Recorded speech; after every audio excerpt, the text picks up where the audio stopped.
Welcome to Shri చక్ర news బులెటిన్ల ముందుగా headlines.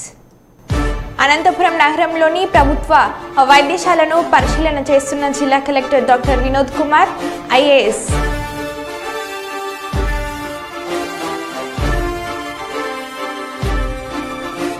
కుప్పంలో వైసీపీకి భారీ షాక్. శాశ్వతంగా వైసీపీ కార్యాలయాన్ని మూసివేసిన వైసీపీ.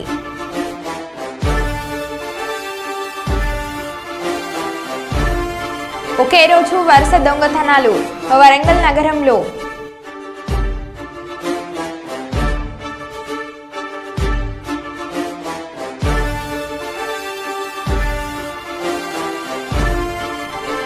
ఆత్మహత్య శరణ్యం అంటున్న రాధాబాయి కుటుంబ సభ్యులు.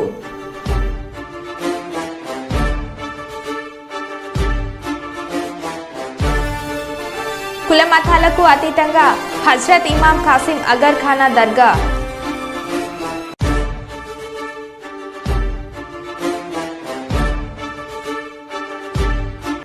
ఇక వివరాల్లోకి వెళ్తే, శ్రీశైలం భ్రమరాంబ మల్లికార్జున స్వామివార్ల దర్శనార్థం శ్రీశైలం జలాశయం పవర్ ప్రాజెక్టు పరిశీలన నిమిత్తం శ్రీశైల క్షేత్రానికి విచ్చేసిన రాష్ట్ర ముఖ్యమంత్రి చంద్రబాబు నాయుడుకి సుంటుపేట హెలిప్యాడ్కు ఉదయం 10:40 చేరుకున్నారు. రాష్ట్ర ముఖ్యమంత్రికి ఘనంగా స్వాగతం పలికిన జిల్లా కలెక్టర్ శ్రీమతి రాజకుమారి.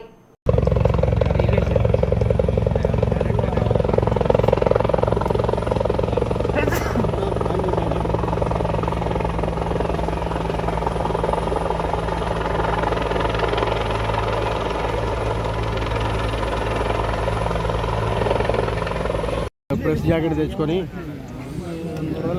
మేము కూడా అప్డేట్ అవుతాం. అందరూ ఆపేస్తున్నాం. అన్ని లైవ్లో ఉన్నాయి కెమెరాలు. అవునా? Okay okay nice. ఇంకొక వెహికల్ ఉంది, దానికంటే ముందు ఇంకో వెహికల్ ఉంది, దానికంటే ముందు ఇంకో వెహికల్ ఉంది, దానికంటే ముందు మా వెహికల్. చంద్రబాబు వాయిస్ ఓవర్ బాగా ఇస్తున్నారు, చెప్పంటావా? బాబు చెప్పనా? Okay okay okay. Sujatha Sujatha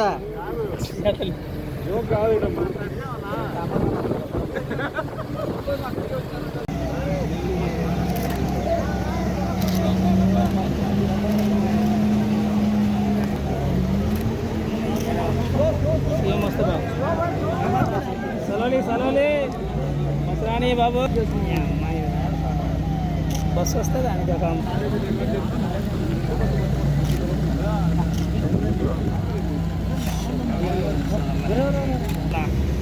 1 2 3 4 5 అమ్మ అదే జగన్ అయితే ఎన్ని వెహికల్స్ వచ్చాయి. ఆర్పాటం ఆవిడ వద్దన్నాడు కదా.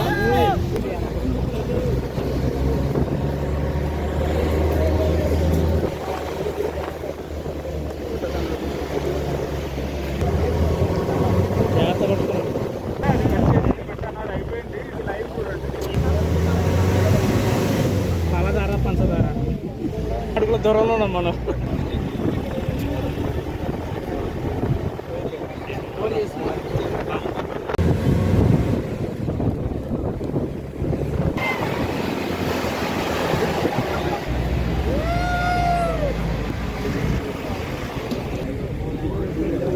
కలెక్టర్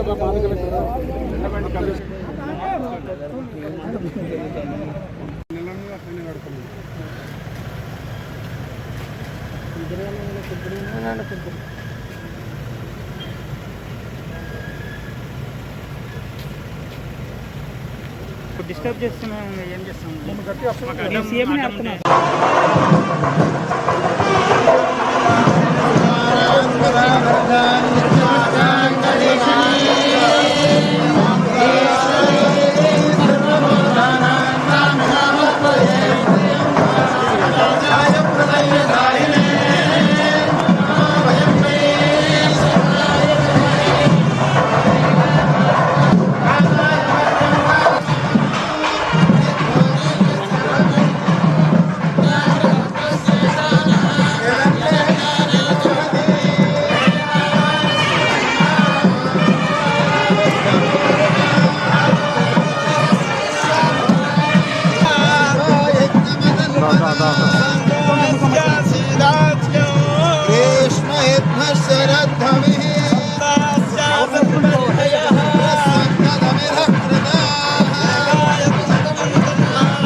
భద్రాద్రి కొత్తగూడెం జిల్లా సీఎం వ్యాఖ్యలను నిరసిస్తూ ఇల్లందులో బీఆర్ఎస్ నియోజకవర్గ నాయకురాలు మాజీ ఎమ్మెల్యే హరిప్రియ ఆధ్వర్యంలో పట్టణంలో ర్యాలీ నిర్వహించారు. మున్సిపాలిటీ కార్యాలయం ఎదుట పట్టణంలోని అంబేద్కర్ విగ్రహం వద్ద మున్సిపాలిటీ గ్రామ పంచాయతీ సమస్యలపై నిరసన కార్యక్రమం నిర్వహించడంతో పాటు అంబేద్కర్ విగ్రహానికి వినతి పత్రం అందజేశారు. ఈ కార్యక్రమంలో మాజీ ఎమ్మెల్యేతో పాటు బీఆర్ఎస్ వ్యవస్థాపక సభ్యులు దింటియాల రాజేందర్, బారాస మున్సిపల్ కౌన్సిలర్లు, నాయకులు, పార్టీ శ్రేణులు పాల్గొన్నారు.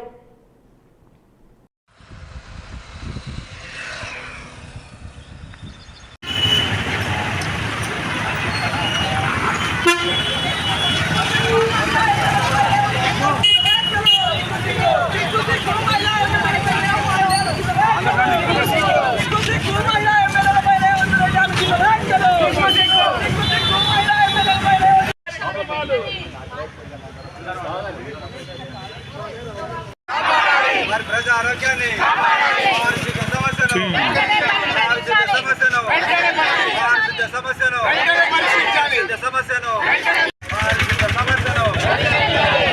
సమస్యను ఆరోగ్యాన్ని ఈ జిల్లా ఏర్పాటు చేయాలి.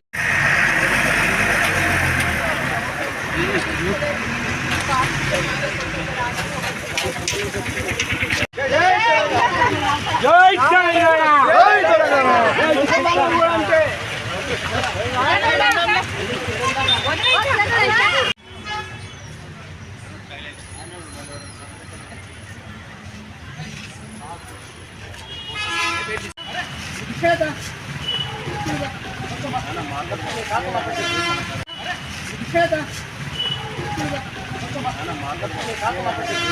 కేసీఆర్ గారు మున్సిపాలిటీలు, గ్రామ పంచాయతీల్లో పారిశుద్ధ్య పరంగా ప్రజలకు మంచినీరు అందించాలి అనేసి కావలసినన్ని నిధులు గ్రామ పంచాయతీలకి, మున్సిపాలిటీకి ఇవ్వడం జరిగింది. ముఖ్యమంత్రి గారి ఆనాడు కేసీఆర్ గారి ఆధ్వర్యంలో ఇదే మున్సిపాలిటీని మరి పారిశుద్ధ్య పరంగా అలాగే మంచినీటి సమస్యను కూడా సాల్వ్ చేసి బుగ్గవాగు చరిత్రలో ఎన్నడూ లేనటువంటి విధంగా ఇదే కౌన్సిలర్లందరి సహకారంతో ఆనాడు మొత్తం కూడా ప్రక్షాళన చేయడం జరిగింది. కానీ ఈ 8 నెలల కాలంగా మున్సిపాలిటీలో అనేక సమస్యలు నెలకొన్నాయి. కొంతమంది మరి జరుగుతున్నట్టుగా మరి సోషల్ మీడియాలో ప్రొజెక్ట్ చేస్తున్నారే తప్ప కౌన్సిలర్లు, బీఆర్ఎస్ కౌన్సిలర్లు వారు స్వయంగా చెప్తా ఉన్నారు మున్సిపాలిటీలో ఎక్కడా కూడాను కాలువల ప్రక్షాళన జరగట్లేదు, ఎక్కడి సమస్యలు అక్కడే ఉన్నాయి, సరిగా మంచినీరు అందించే పరిస్థితి కూడా లేదు అనేసి.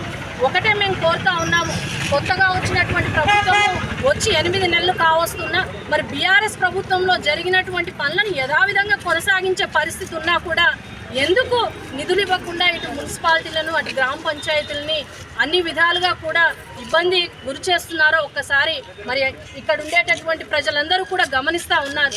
మేము ఒకటే డిమాండ్ చేస్తూ ఉన్నాము, ప్రజలకు సమస్య అనేది వస్తే బీఆర్ఎస్ పార్టీ ఎమ్మటే వాళ్ళ పక్షాన్ని నిలబడి కొట్లాడడానికి సిద్ధంగా ఉంది. మరి ఇక్కడ పెద్దలు దినిగల రాజేందర్ గారు, స్థానిక కౌన్సిలర్లు అందరూ కలిసి మున్సిపాలిటీలో నెలకొన్నటువంటి పరిస్థితుల్ని మరి ప్రక్షాళన కనుక చేయకపోతే ఇటు పార్టీ పరంగా సిల్వేర్ గారు ప్రతి ఒక్కరూ కూడాను పార్టీ నాయకులం అందరం కూడా కంకణబద్దులై మున్సిపాలిటీ ప్రజల పట్ల అలాగే గ్రామ పంచాయతీ ప్రజల పట్ల మరి కొట్లాడడానికి కూడా మేము సిద్ధంగా ఉన్నాము అనేసి తెలియజేస్తున్నాం. నిన్న చూసాము నిండు సభలో మరి సవితా ఇంద్రారెడ్డి గారు ఒక మహిళా ఎమ్మెల్యే అని కూడా చూడకుండా మరి ఆడపడుచుల్ని నమ్మకుంటే మరి మోసపోతారన్న రీతిలో మాట్లాడారు గౌరవ ముఖ్యమంత్రి గారు. మరి అసెంబ్లీ సాక్షిగా తెలంగాణ ఆడబిడ్డలకు జరిగినటువంటి అన్యాయాన్ని కూడా ఖండిస్తూ ఉన్నాము. తప్పకుండా మరి దీనికి కూడా సమాధానం చెప్పాల్సినటువంటి అవసరం ఉంది. ఈరోజు మరి మున్సిపాలిటీలో నెలకొన్నటువంటి సమస్యలన్నింటినీ కూడా పరిష్కరించే విధంగా ముందుకు వెళ్ళక సబితా ఇంద్రారెడ్డి మాట్లాడుతూ శాసనసభలో కేటీఆర్ బడ్జెట్పై నిజాలు మాట్లాడుతుంటే దాని నుంచి డైవర్ట్ చేసేందుకు మాపై అవమానకర వ్యాఖ్యలు చేశారు. మీ వెనుక కూర్చున్న మహిళలు అంటూ మమ్మల్ని అవమానపరిచారు. ముఖ్యమంత్రి గారికి మహిళలంటే ఎంత గౌరవమో తెలుస్తుంది. ఆ రోజు సోనియా గాంధీతో సహా చాలా మంది మహిళలను అవమానపరిచారు. మహిళలను కావాలని అవమానించే విధంగా ఏదో మాట్లాడారు. ఇది మమ్మల్ని మాత్రమే కాదు మొత్తం తెలంగాణ మహిళలను అవమానపరిచినట్లే. కేసీఆర్ ఇంటిపై వాలిన కాకిని మా ఇంటిపై వాలకుండా చేస్తామన్నారు. వెంటనే మమ్మల్ని అన్న మాటలకు క్షమాపణ చెప్పాలని సబితా ఇంద్రారెడ్డి అన్నారు. మీరందరూ మీరు బేషరతుగా క్షమాపణ చెప్పండి. ఒకటి గుర్తుపెట్టుకోండి రేవంత్ రెడ్డి గారు, ఈరోజు మహిళల గురించి మాట్లాడుతూ బతుకు బస్ స్టాండ్ అన్నారు చూడండి, అది చాలా బాధ అనిపిస్తా ఉంది. మేము నమ్మిన వాళ్ళకి మేము నష్టపోయినా పర్లేదు, మా అన్న తమ్ముళ్ళు బాగుండాలని కోరుకుంటాం. మేము ఏ ఆడబిడ్డ అయినా కూడా క్షేమం కోరుకుంటుంది. కానీ ఈరోజు కేటీఆర్ గారిని మేము ముందు పెట్టుకుని ఆయన బతికేదో బస్ స్టాండ్ చేసుకునే లెవెల్లో మాట్లాడారు కదా, ఇది బేషరతుగా క్షమాపణ చెప్పమని కోరుతున్నా. కానీ రేవంత్ రెడ్డి గారు ఇంకోటి గుర్తుపెట్టుకోవాలి, ఈరోజు రేవంత్ రెడ్డి ఆ సీట్లో కూర్చున్నారంటే పొద్దున్న లేస్తే ఇందిరమ్మ పేరు చెప్తారు, సోనియా గాంధీ పేరు చెప్తారు. కానీ అదే సోనియా గాంధీ బలిదేవత అని మాట్లాడింది ఎవరనేది దేశ ప్రజలందరికీ తెలుసు. ఈరోజు ఆ సీట్ మీద కూర్చున్నామంటే ఒక ఇందిరమ్మ కావచ్చు, సోనియా గాంధీ కావచ్చు, లేకపోతే సబితమ్మ కావచ్చు. ఆ పుణ్యాన్ని అక్కడ పోయి కూర్చున్నారని దయచేసి గుర్తుపెట్టుకోమని చెప్తా ఉన్నాను. ఇప్పటికైనా మీరు మాట్లాడి వెళ్ళిపోయి ఉన్నారు, మరి నా పేరు తీసుకున్నారు, మరి మాకు మాట్లాడే అవకాశం ఇవ్వాలి కదా. అసెంబ్లీలో మాట్లాడే అవకాశం ఇవ్వకుండా దొంగల్లాగా పారిపోయినారు. ఈ రోజు అది కూడా చెప్తున్నాను, ఎందుకు పారిపోయినారు, మా సమాధానం మీద ధైర్యం కూడా మీకు లేదా? బట్టి గారు గౌరవనీయులు డిప్యూటీ సీఎం గారు చాలా గౌరవంగా ఉంటాం, గౌరవంగా మాట్లాడతాం. వచ్చి మాట్లాడుతూ ఉంటే మాకు ఉపసమయంగా ఏదన్నా సంధాయిస్తారేమో అనుకున్నాం. కానీ వారు మాట్లాడుతూ కూడా మాట్లాడిన మాటలు నిజంగా బాధాకరం అనిపిస్తున్నాయి. ఆ రోజు ఏదో అపోజిషన్ లీడర్ గా నా పదవి పోయిందని మాట్లాడున్నారు. మరి మీ పక్క సిటీ రోజు మీకు వచ్చే అవకాశం ఉండే కదా, ఎందుకు ప్రయత్నం చేసుకోలేరని బట్టి గారిని కోరుతా ఉన్నాను. ఈ రోజు మీ పార్టీ అధికారంలో ఉంది కదా, అన్నిటికన్నా ముఖ్యంగా ఒక మాట అన్నారండి గౌరవనీయులు డిప్యూటీ సీఎం గారు, ఏ ముఖం పెట్టుకొని ఈ అసెంబ్లీలోకి వచ్చారన్నారు. మా కర్మగాలే వచ్చాం. ఏం కాదు, వాళ్ళు బస్ స్టాండ్ ఫాలో అవుతారు కానీ ఇది బస్ స్టాండ్ ఫాలో అయితే తెలంగాణ మహిళలు అందరూ శాపం తగ్గుతుంది. ఎందుకంటే మేమేం తప్పు చేయలేదు. దేశంలో చాలా మంది పార్టీలు మారుతూ ఉంటారు. ఈ రోజు మీ పక్కన కూర్చోబెట్టుకున్నారు. ఎన్నికలు అయిన తర్వాత మీ ప్రభుత్వం అధికారంలోకి వచ్చిన తర్వాత కేసీఆర్ గారి ఇంటి మీద ఉన్న వాళ్ళని కాకి నా ఇంటి మీద వాళ్ళతో కాల్ చేస్తామని మాట్లాడింది ఇదే గౌరవ ముఖ్యమంత్రి గారు. కానీ అదే కేసీఆర్ గారు గెలిపించిన ఎమ్మెల్యేలంతా తీసుకుపోయి మీ పక్కన కూర్చోబెట్టుకున్నప్పుడు నన్ను పార్టీ మారినవని అడిగితే అధికారం మీకు ఎక్కడిదని అడుగుతున్నాను.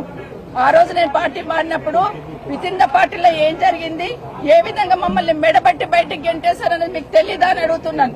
ఎందుకంటే మాట్లాడలేదు, ఇన్ని రోజులు మాట్లాడలేదు. నేను పార్టీ గురించి ఎవరి గురించి మాట్లాడకుండా నేను కేసీఆర్ గారి నాయకత్వంలో పనిచేయడానికి వచ్చాను. 5 సంవత్సరాలు ఎందుకు మీరు మహబూబాద్ జిల్లా కురవి ఏకలవ్య మోడల్ స్కూల్లో చదువుతున్న బాలబాలికలకు సామాజిక అంశాలపై ఏర్పాటు చేసిన అవగాహన కార్యక్రమానికి మహబూబాద్ జిల్లా ఎస్పీ సుధీర్ రామ్నాథ్ కేకెన్ ఐపీఎస్ ముఖ్య అతిథిగా హాజరయ్యారు. విద్యార్థులకు మమేకమయ్యారు, వారిని గోల్స్ అడిగి తెలుసుకున్నారు. ఎలాంటి సమస్యలున్నా తమ దృష్టికి తీసుకురావాలని అన్నారు.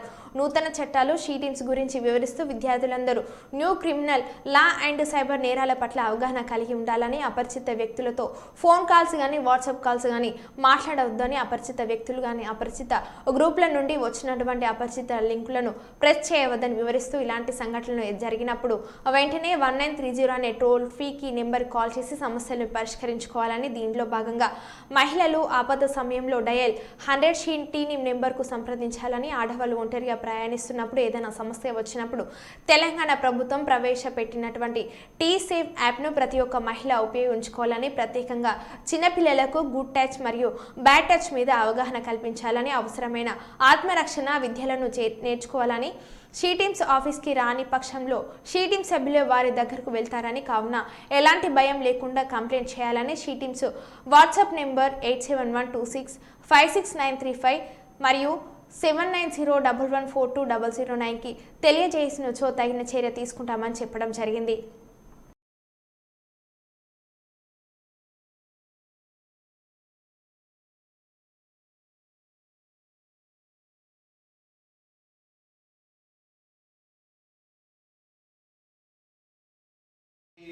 Country like China or Dubai or in any other place, say for that matter you can say Latin America or USA or Canada, just on one click he can spoil the entire life of an individual.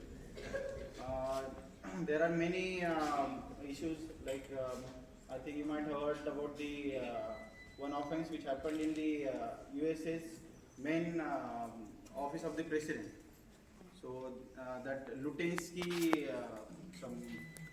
there is one. For example, if there is some issue related to body offense. Then we will have the idea that some person, for example, I am the victim and he is the accused. In that case, I know who is hitting me or who is targeting me, who is trying to harass me or whatever kind of offense it may be. In murder also we can know that some person is having some grudge, because of that he has targeted me.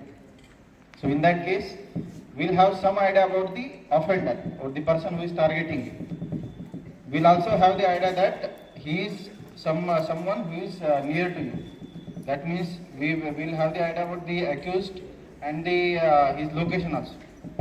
And in order to commit some offense on the body of the human being, that person should be in the vicinity. Srisailam Shri బ్రహ్మరామ Mallikarjuna స్వామివారి దర్శనం అనంతరం సుండిపేట Prajavedika meeting నందు పాల్గొన్న ముఖ్యమంత్రి నారా చంద్రబాబు నాయుడు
దర్శకుడు, నిత్య కృషి Vallaud, అపర మేధావి, అపర భగీధరుడు, నవ్యాంగ సృష్టికర్త, గౌరవనీయులు ఆంధ్రప్రదేశ్ ముఖ్యమంత్రి వర్యులు శ్రీ నారా చంద్రబాబు నాయుడు గారికి స్వాగతం సుస్వాగతం తెలియజేస్తున్నాం.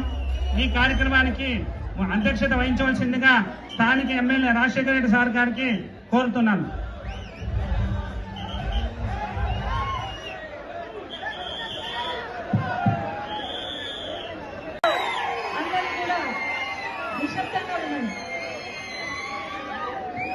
అందరికీ నమస్కారాలు. వేదిక పైన ఉన్న పెద్దలు, తమ్ముళ్ళు వారుగా రండి, పోలీసులు కూడా వారుగా వచ్చేసి కనపడి అందరికీ మీరంతా ఒక పక్క వచ్చేయండి. ఓకే, అక్కడే ఉండండి, అంతవరకు ఉండదు. ఇట్రా ఇట్రా మీరు ఇటే ఈ పక్కన అక్కడ వాళ్ళు కనపడేట్టుగా ఉండండి. ఈ పక్క వచ్చేయండి. ఊడ్చకపోతారని చెప్పాము, అదే జరిగింది. కానీ మీరందరూ ఓట్లు వేశారు, కానీ మీకు ఎన్నో హామీలు ఇచ్చారు చేయాలి, కానీ ఖజానా ఖాళీగా కనపడుస్తుంది, ఏమీ లేదు అక్కడ. ఈరోజు కేంద్రంలో ఉండే ఎన్డీఏ ప్రభుత్వం ముందుకు వచ్చి మనం కూడా అందరం కలిసి పోటీ చేశాం కాబట్టి నన్ను అర్థం చేసుకున్నారు చాలా మంది కొండే వాళ్ళందుకే అందరినీ గెలిపించిన ఘనత ఈ తెలుగు జాతిది, ఈ రాష్ట్ర ప్రజానీకానికి చెప్పిన మీకు తెలియజేస్తున్నా. దానివల్ల నిలదొక్కునే శక్తి వచ్చింది. కానీ నేను ఆలోచించిన ఒకటే ఆలోచిస్తే, మీరు పండ్ల తోటలు వేస్తే, ఇండస్ట్రీ తీసుకొస్తే ఇప్పటికే ఇన్ఫ్రాస్ట్రక్చర్ చూస్తున్నారు. రాయలసీమలో 4 ఎయిర్పోర్ట్లు ఉన్నాయి. రోడ్లు కూడా నేషనల్ హైవేస్ అన్ని ప్రాంతాలు కనెక్ట్ చేసి నేషనల్ హైవేస్ వచ్చేసాయి. ఇంకో పక్క పవర్ కూడా కరెంట్ ఇక్కడే ఉత్పత్తి అవుతా ఉంది. ఒకప్పుడు ఐదులంటే నీటితో కరెంట్ ఉత్పత్తి చేసేది, ఇప్పుడు ఎండతో కూడా కరెంట్ ఉత్పత్తి చేస్తున్నాం, గాలితో కూడా కరెంట్ ఉత్పత్తి చేస్తున్నాం. ఇవన్నీ మనం చేసుకోగలిగితే రాయలసీమలో పెద్ద ఎత్తున ఇండస్ట్రీస్ వస్తే వేరే ప్రాంతాల్లో ఈ ప్రాంతానికి వచ్చే పరిస్థితి వస్తుంది. నేను అందుకని ఈరోజు మన ముఖ్యమంత్రి గారు నారా చంద్రబాబు నాయుడు గారు ఇక్కడికి రావడము, అలాగే అన్న చెప్పినట్టు జూలైలోనే మనకు ఇక్కడ గేట్లు వదలడము, ఈరోజు హారతి ఇవ్వడము అనేది మల్లికార్జున స్వామి ఆశీస్సులు తీసుకోవడం అనేది ఇది నిజంగా మనకు అందరికీ కూడా ఈ 5 సంవత్సరాలు కాదు కదా, సంవత్సరంలోనే మన నంద్యాల చాలా బాగా డెవలప్ అవుతుందని మీరు గమనించారు. మొన్న బడ్జెట్ ఏదైతే ఉందో మరి ఆంధ్రప్రదేశ్ తప్ప ఏమీ పడలేదు నాకు బడ్జెట్లో. ఎందుకంటారు అది కేవలం మన ముఖ్యమంత్రి గారి చేసిన ఇదే తప్ప ఇంకా వేరే ఏం లేదు. మన రాయలసీమకు ఫండ్స్ ఇచ్చారు, 4,000 కోట్లు ఇచ్చారు. మరి ఇవన్నీ ఎందుకు జరుగుతున్నాయి? ఎందుకంటే మన ముఖ్యమంత్రి గారు విజనరీ లీడర్ తప్ప ఇంకా వేరే ఎవ్వరూ చేయలేరు. కాబట్టి అట్లాగే ఒకటి మనకు నీటి సమస్య అని అంటున్నారు. మనకు ఏంటంటే సమస్య ఇక్కడ మన రాయలసీమ ప్రాంతము పైన ఉంది, ఇక్కడేమో ఇది శ్రీశైలం ప్రాజెక్టు కింద ఉంది. ఇది ఒక లెవెల్ రీచ్ అయితే తప్ప మనకు నీళ్లు రావు. కాబట్టి ఇక్కడ బ్యారేజ్ ఒకటి.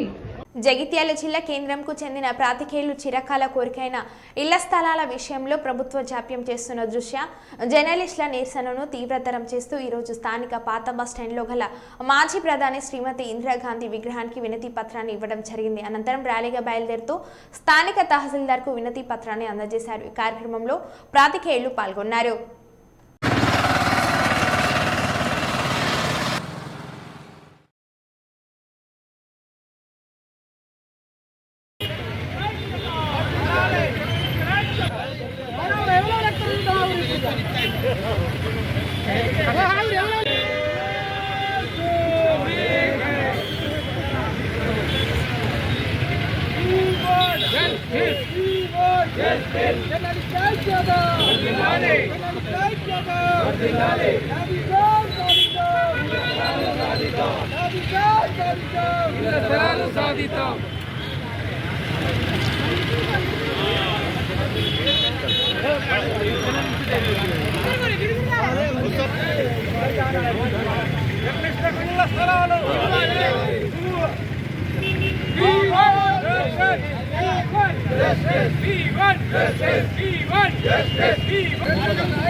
గత 3 దశాబ్దాలుగా జర్నలిజంలో కొనసాగుతున్న పాత్రికేయులు కనీస హక్కులు ఏం దక్కకుండా ఎన్నో ఇబ్బందులను ఎదుర్కొంటున్న దృష్ట్యా పలుసార్లు ప్రభుత్వాల దృష్టికి, ప్రజాప్రతినిధుల దృష్టికి తీసుకెళ్లి మా హక్కుల రక్షణ కోసం మాకు రాజ్యాంగబద్ధంగా రావాల్సిన హక్కులన్నింటినీ కల్పించాలని కోరుతూ ఎన్నోసార్లు వాళ్ళను కలిసి బ్రతిమిలాడినా మా ఆవేదన వారికి పట్టడం లేదు. ఈ నేపథ్యంలో అర్హులైన జర్నలిస్టులందరికీ నివేశన స్థలాలు ఇవ్వాలని కోరుతూ ఒక కార్యక్రమాన్ని చేపట్టాలని నిర్ణయించుకున్నాం. ఈ నేపథ్యంలో గత 2 రోజులుగా దఫాలుగా కార్యక్రమాలు నిర్వహించుకొని ప్రభుత్వం దృష్టికి, అధికారుల దృష్టికి తీసుకెళ్లి మన సమస్య పరిష్కరించుకుందామనే ఆలోచనతో మా జర్నలిస్టులంతా ఐక్యంగా ఏర్పడి నిన్నటి రోజున అంబేద్కర్ విగ్రహానికి వినతిపత్రం ఇచ్చి రాజ్యాంగబద్ధంగా మాకు రావాల్సిన హక్కులను కల్పించేలా చూడాలని అంబేద్కర్ విగ్రహానికి వినతిపత్రం అందించి కోరడమైంది. అలాగే 2వ రోజైన ఈరోజు ఇది ఇందిరమ్మ రాజ్యం, ఇది పేదల ప్రభుత్వం.